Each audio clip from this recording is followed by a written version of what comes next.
એનસીબીની મોટી કાર્યવાહી સુરત પાસે લક્ઝરી કારમાંથી 35 કિલો એમડી ડ્રગ્સ કર્યું જપ્ત, આંતરરાજ્ય ગેંગનો કર્યો પર્દાફાશ। નાર્કોટિક્સ કંટ્રોલ બ્યુરો એનસીબી દ્વારા નશીલા દ્રવ્યોના ગેરકાયદેસર વેપાર વિરુદ્ધ એક મોટી કાર્યવાહી હાથ ધરી આંતરરાજ્ય ડ્રગ્સ તસ્કરીના નેટવર્કનો પર્દાફાશ કરવામાં આવ્યો છે। ગુપ્ત માહિતીને આધારે ગુજરાતના સુરત જિલ્લાના પલસાણા ખાતે કર્ણાટક પાસિંગની એક ટોયોટા ફોર્ચ્યુનર કારને આંતરવામાં આવી હતી। આ વાહનની સઘન તલાશી લેતા તેમાંથી અંદાજે 35 કિલોગ્રામ મેફેડ્રોન એમડી ડ્રગ્સનો જથ્થો મળી આવ્યો હતો, જેને સુરક્ષા એજન્સીઓએ તાત્કાલિક અસરથી જપ્ત કરી કાયદેસરની કાર્યવાહી હાથ ધરી છે।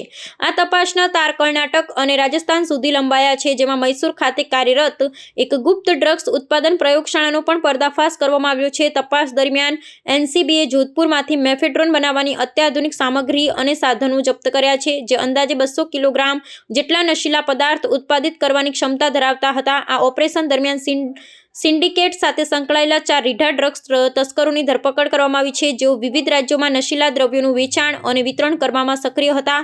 કેન્દ્રીય તપાસ એજન્સીની આ સફળતાથી ડ્રગ્સ માફિયાઓની કમર તૂટી ગઈ છે અને આ નેટવર્કની સાથે સંકળાયેલા અન્ય સાગરીતોની શોધખોળ તેજ કરી દેવામાં આવી છે। પકડાયેલા તસ્કરોની પૂછપરછમાં ડ્રગ્સના ઉત્પાદનથી લઈ વિતરણ સુધીના સમગ્ર રૂટ અને આર્થિક વ્યવહારોની મહત્વની વિગતો બહાર આવવાની શક્યતા છે।